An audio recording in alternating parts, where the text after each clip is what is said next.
one film that is generating a bit of controversy, of course, is The Birth of a Nation. Can you talk about the film, first of all? I mean, it was chosen to screen here. Sure. Because I'm being told it's a very important film, but at the same time, another controversy. Do you feel it's overshadowing it, those allegations against Nate Parker? Well, I hope it doesn't. I mean, the film's a very important film because it deals with the slave rebellion in the 19th century in the States, a very important moment in American black history. And I think what we support, of course, are more and more stories about that history or the black reality being told by black filmmakers. I mean, I think they're underrepresented in Hollywood, they're underrepresented filmically. So this is an important story that has to be told, and we celebrate that. We do a lot of black cinema here in Toronto and have for decades. It's sad that the personal part of it has overwhelmed the film in a little way, but I think actually Toronto audiences will probably come to the film as a film. They'll want to see it, they'll be curious about the film as a film.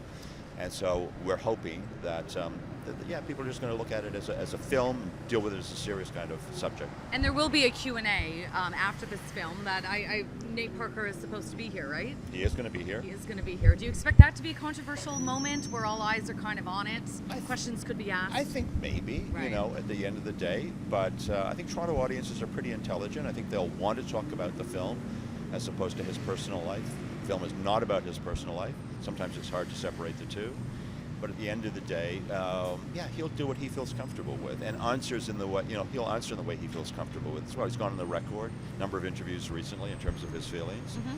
So I think, Toronto audiences, and he, I think, will want to expose himself in a way that obviously positions himself, his decisions, what he has done, as well as the film in some kind of context. Was there a moment at all where TIFF had to take a moment and sort of, like when these allegations came out, did TIFF have to sort of look at what the allegations were or what's going on with his personal life? Was there any moment where you had to rethink about Not really, no. To be honest, we've had so many incidents like this over the history of the festival. Right.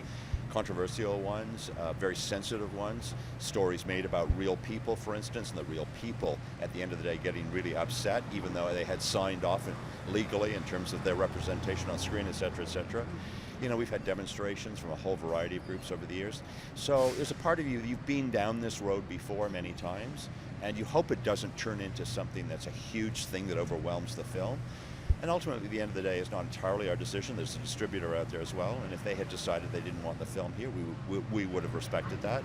But we sat down with them. They support the film, we support the film, so we're happy to show it.